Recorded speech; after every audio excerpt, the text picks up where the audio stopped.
Assalamualaikum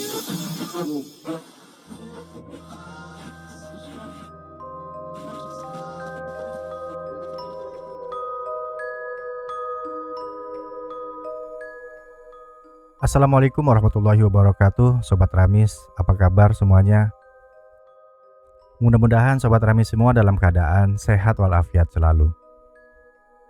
Jumpa lagi dalam kisah-kisah horor di Radio Misteri.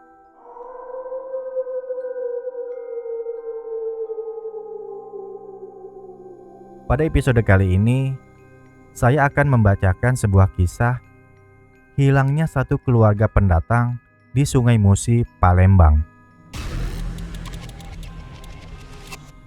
Tapi, sebelum kita masuk pada kisah selengkapnya, jangan lupa untuk selalu mensupport channel Radio Misteri dengan subscribe, like, dan share. Dan saya juga ucapkan terima kasih bagi Sobat Rami semua yang sudah subscribe channel Radio Misteri.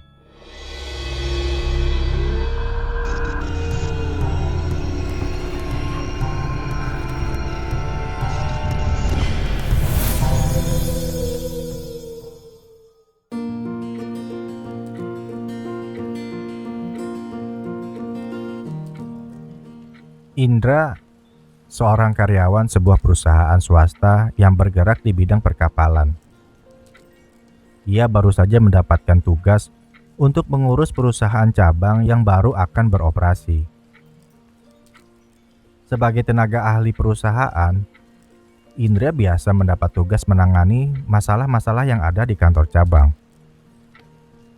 Biasanya, penugasan tersebut hanya beberapa bulan saja. Setelah masalah yang dihadapi selesai, biasanya Indra kembali lagi ke kantor pusat di Jakarta.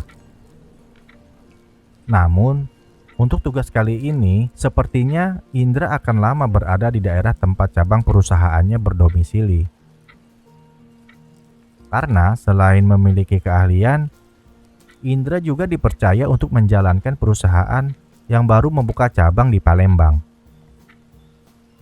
Indra berdiskusi dengan keluarganya tentang permasalahan ini. Apakah ia akan bolak-balik ke Jakarta atau ia harus pindah bersama keluarganya?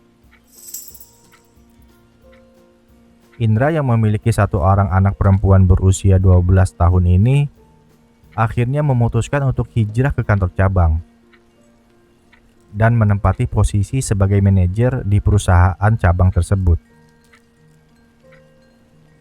Di awal masa tugasnya, Indra tidak langsung memboyong keluarganya ke tempat baru tersebut. Ia harus memastikan segala sesuatunya siap, barulah ia akan mengajak keluarganya pindah. Kantor cabang yang baru tersebut kebetulan berada agak jauh dari pusat kota. Sebagai perusahaan yang bergerak di bidang perkapalan, kantornya pun berada di dekat sungai terbesar dan terpanjang di Pulau Sumatera. Lokasinya cukup ramai, namun jauh dari pusat kota. Butuh sekitar 5 jam untuk sampai ke pusat kota dengan kendaraan roda 4. Indra kembali berdiskusi dengan istrinya mengenai lokasi baru tempatnya bertugas. Istrinya menyarankan untuk ikut dengannya. Seperti apapun lokasinya, yang penting mereka tetap bersama. Mereka pun akhirnya sepakat untuk pindah ke daerah baru yang jauh dari pusat hiburan dan cenderung memiliki keterbatasan fasilitas. Walaupun awalnya sulit, tapi lama-kelamaan mereka bisa beradaptasi di lingkungan baru mereka. Saat mereka tinggal di Jakarta, jalanan dan pusat jajanan masih ramai sampai tengah malam. Sedangkan di tempat yang baru ini, jam 7 malam suasananya sudah sepi.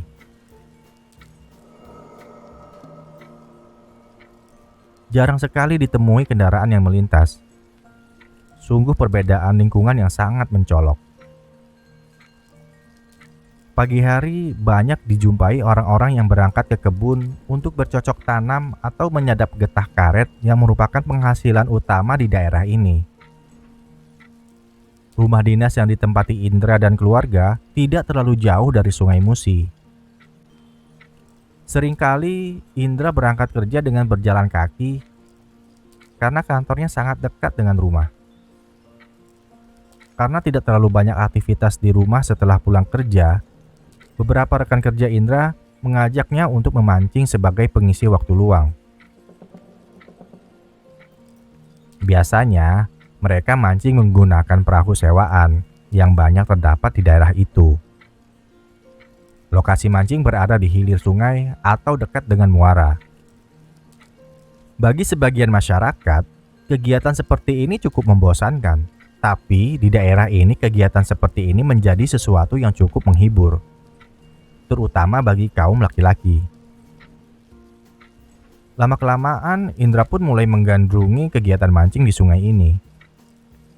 Setiap libur, ia pasti pergi mancing bersama teman-teman kantornya. Sungai Musi yang airnya berwarna kecoklatan memiliki arus yang cukup deras, terutama di bawah permukaannya. Berita orang hilang yang mayatnya ditemukan jauh dari lokasi tenggelamnya merupakan berita yang biasa bagi masyarakat yang tinggal di daerah yang dekat dengan Sungai Musi.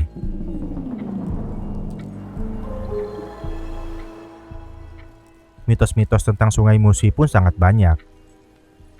Seperti buaya yang sangat besar yang sering muncul dan mengganggu para pencari ikan. Kisah tentang buaya besar ini sangat terkenal di masyarakat yang tinggal di tepi Sungai Musi. Ada lagi kisah makhluk air lainnya yang sering mengganggu para nelayan, yaitu ikan besar yang suka membalikan perahu para pencari ikan. Jadi, para nelayan sudah paham jika makhluk ini berada di dekat mereka. Cirinya adalah jika kail yang mereka lemparkan ke air semakin lama semakin dangkal, maka sudah dapat dipastikan bahwa makhluk itu berada di bawah mereka. Umumnya, para nelayan akan menjauh dari tempat itu. Jika tidak, maka makhluk tersebut akan berada sangat dekat di bawah perahu dan dengan tiba-tiba makhluk tersebut akan bergerak dengan sangat cepat ke dasar sungai sehingga gerakannya akan menimbulkan goncangan yang keras di permukaan air dan perahu yang berada di atasnya akan terbalik. Nah, Sobat Amis, seperti apa makhluk itu belum ada yang tahu pasti. Tapi sebagian dari mereka percaya kalau makhluk itu adalah ikan yang sangat besar. Lebih besar dari perahu yang biasa digunakan oleh para nelayan. Tapi dari semua mitos yang ada, yang paling terkenal adalah keberadaan setan air. Orang Sumatera biasa menyebutnya dengan hantu banyu. Wujudnya pun cukup beragam tergantung daerahnya. Ada yang menggambarkan seperti perempuan, ada yang mengatakannya seperti hewan monyet yang besar seperti manusia, dan ada juga yang mengatakan mirip seperti gurita raksasa. Tapi, setiap kali ada orang yang hilang di Sungai Musi, pasti mengaitkannya dengan hantu banyu ini. Mereka yang jatuh atau tercebur ke Sungai Musi dan hilang, pasti dibawa ke sarangnya hantu banyu. Seperti itulah kepercayaan masyarakat di sana. Indra sendiri mendengarkan kisah tentang mitos-mitos Sungai Musi sebagai sebuah cerita biasa yang tidak perlu dikhawatirkan. Yang penting, kita selalu berhati-hati dan menghormati setiap tempat yang kita kunjungi atau tempati. Begitu pendapatnya.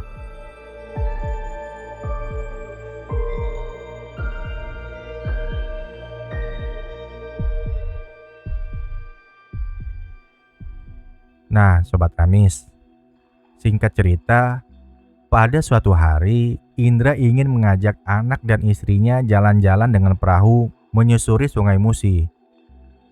Sekalian mengunjungi tempat-tempat yang memiliki pemandangan indah yang belum pernah mereka saksikan. Saat itu hari Sabtu dan cuaca sepertinya kurang bersahabat karena gerimis. Teman-teman Indra mengatakan sebaiknya kegiatan bersama keluarganya itu dibatalkan saja atau ditunda sampai gerimisnya reda. Namun Indra tidak menggubris saran teman-temannya. Indra merasa sudah kadung janji dengan keluarganya.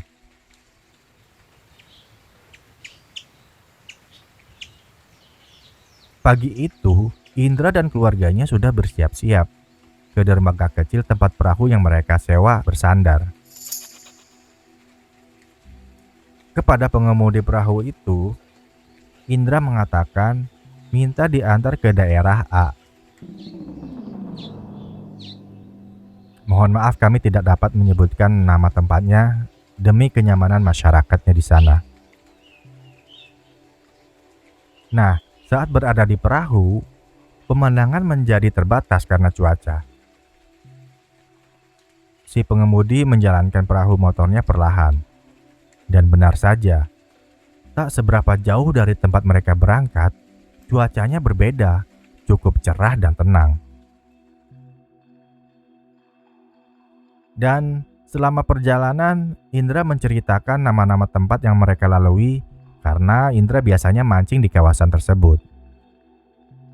Sebagian besar wilayah yang mereka lewati adalah kawasan lahan kosong atau hutan.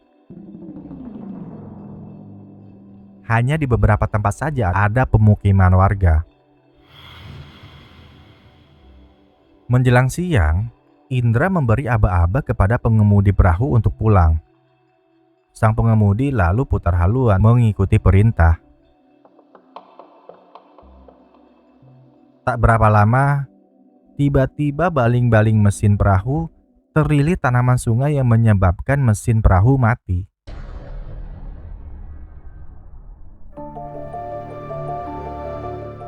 Si pengemudi perahu lalu membersihkan tanaman air yang menyangkut di baling-balingnya itu.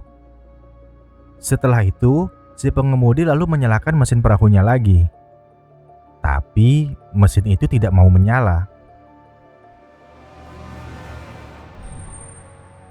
Berkali-kali ia mencoba menyalakan, namun mesin itu tetap tidak mau menyala. Indra lalu membantu mengatasi masalah yang ada pada mesin perahu, namun gagal. Mesinnya tetap tidak mau menyala, padahal semuanya normal. Sang pengemudi perahu dan Indra terus berusaha mencari masalah pada mesin perahu tersebut. Tapi tiba-tiba di bawah perahu, mereka melihat satu keluarga berenang melintas di bawah perahu.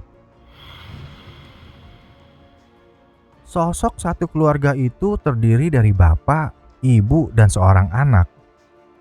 Entah itu hewan air atau setan yang berenang pelan tepat di bawah perahu mereka. Yang lebih menyeramkannya lagi adalah sosok satu keluarga yang berenang di bawah air tersebut tidak memiliki kaki. Hanya kepala, badan, dan tangan saja. Sosok satu keluarga yang berenang itu berenang tidak seperti orang yang sedang berenang. Kedua tangannya berada di sisi badan mereka dan tidak bergerak. Gaya berenangnya lebih mirip seperti ikan. Hanya menggoyang-goyangkan badannya saja.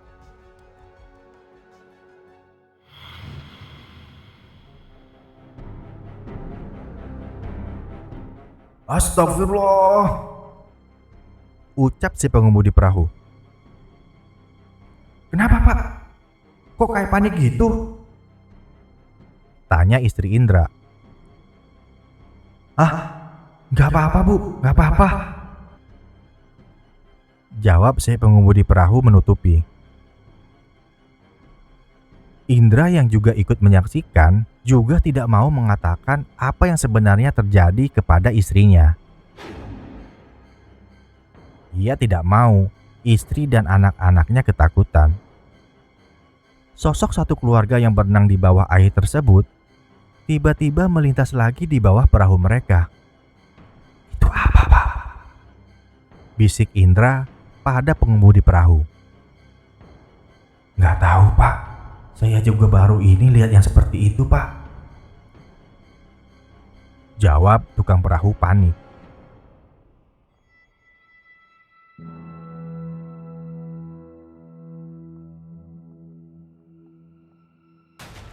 Nah, Sobat Ramis, Indra dan tukang perahu terus berusaha memperbaiki mesin perahunya. Dan tanpa terasa, perahu yang mereka naiki hanyut terbawa arus semakin ke tengah. Sedangkan di perahu mereka tidak ada jangkar seperti layaknya kapal. Dan akibatnya perahu mereka pun semakin jauh terbawa arus sungai. Dalam kepanikan, Indra dan pengemudi perahu terus berusaha memperbaiki mesin perahu sambil menunggu kalau-kalau ada perahu lain yang melintas di dekat mereka, sehingga mereka bisa minta bantuan. Tapi anehnya, tidak ada satupun kapal atau perahu yang melintas di dekat mereka. Nah, di tengah kepanikan tersebut, tiba-tiba mereka mendengar suara benda yang cukup berat jatuh ke air. Tapi mereka tidak sempat melihat benda apa yang jatuh. Hanya suaranya terdengar cukup keras. Tak lama setelah suara itu terdengar, tiba-tiba di dekat mereka air mulai berputar-putar membentuk pusaran air. Awalnya pusaran air tersebut tidak terlalu besar. Namun, lama-kelamaan pusaran air tersebut membesar dengan diameter sama dengan ukuran panjang perahu mereka.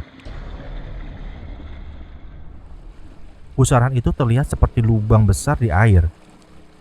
Gelombang dan buih dalam pusaran itu seperti mulut yang siap menelan apa saja yang ada di sekitarnya. Melihat pusaran air yang semakin mendekat itu, membuat sang pengemudi perahu loncat menyelamatkan diri dan berenang ke pinggir sungai yang cukup jauh jaraknya dari lokasi mereka. Istri dan anaknya Indra menjerit histeris ketakutan saat perahu yang mereka naiki mulai bergoyang dan berputar seperti pusaran air tersebut. Indra lalu memeluk anak dan istrinya dan mereka pasrah menghadapi maut yang ada di hadapan mereka. Akhirnya, perahu yang mereka naiki berputar hebat lalu terbalik membuat Indra dan anak istrinya terpental dari dalam perahu dan tersedot ke dalam pusaran air yang ganas itu.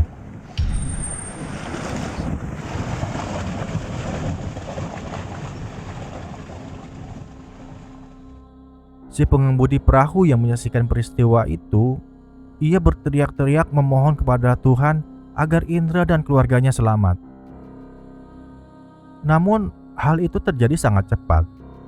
Setelah perahu itu terbalik dan pecah, pusaran air tersebut perlahan mulai mengecil dan mengecil sampai akhirnya hilang dengan sendirinya.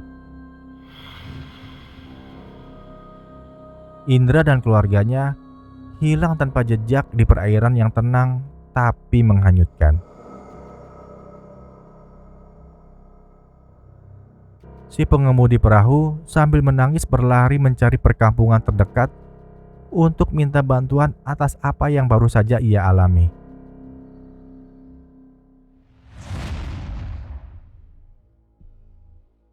Akhirnya setelah cukup lama, si tukang perahu kembali lagi bersama warga yang tinggal di dusun yang lumayan jauh dari lokasi hilangnya Indra dan keluarganya. Dengan menggunakan perahu, mereka mencari keberadaan Indra dan keluarganya sampai malam. Namun, tidak ditemukan jasadnya Indra beserta keluarga. Nah, Sobat Ramis, keesokan harinya pencarian pun dilanjutkan. Dan berita ini akhirnya sampai kepada perusahaan tempat Indra bekerja. Mereka pun mengerahkan bantuan untuk mencari keberadaan Indra dan keluarganya. Indra dan keluarganya pun masih belum ditemukan. Sampai pada hari ketiga, salah satu tokoh masyarakat di situ akhirnya minta bantuan seorang dukun untuk menemukan Indra dan keluarganya. Dukun tersebut lalu naik ke atas perahu dan coba berkomunikasi dengan penguasa sungai di wilayah tersebut.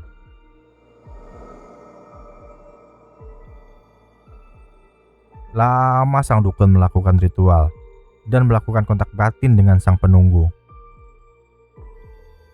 Akhirnya, sang dukun berkata kepada masyarakat yang ikut dalam pencarian tersebut, "Jasad Indra dan keluarganya masih berada dalam cengkraman si penunggu sungai.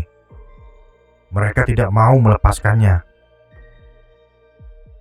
Bagaimana nih bapak-bapak sekalian? Apakah kita akan tetap meminta jasad Pak Indra dan keluarganya atau gimana?" tanya sang dukun. "Mereka minta syarat apa agar jasad Indra bisa dilepaskan?" tanya sang tokoh. "Mereka minta kepala kerbau," jawab sang dukun. Pihak perusahaan tempat Indra bekerja menyanggupi syarat yang diminta sang penunggu. Dan hari itu juga segera digelar ritual agar jasad Indra dan keluarganya bisa ditemukan. Dan setelah semua syarat yang dimaksud dipenuhi, sang dukun langsung mengadakan ritual di atas perahu.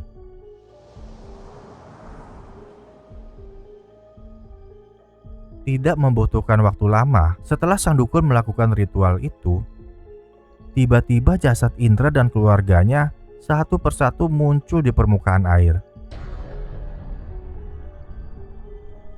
Semua yang menyaksikan peristiwa itu berteriak histeris. Mereka sangat sedih dan terharu menyaksikan jenazah Indra dan keluarganya yang tenggelam di Sungai Musi. Menurut cerita sang dukun, jasad Indra dan keluarganya disembunyikan oleh hantu banyu di dasar sungai. Dan merekalah yang membuat pusaran air untuk menjebak korbannya. Mereka itu adalah hantu yang wujudnya dapat berubah-ubah. Dan mereka berenang berputar-putar dalam air sehingga membentuk pusaran air yang akan menarik dan menghisap korbannya. Nah, Sobat Ramis, demikianlah kisah hilangnya satu keluarga di Sungai Musi, Palembang. Terima kasih sudah mendengarkan kisah ini. Sampai jumpa lagi pada episode selanjutnya. Wassalamualaikum warahmatullahi wabarakatuh.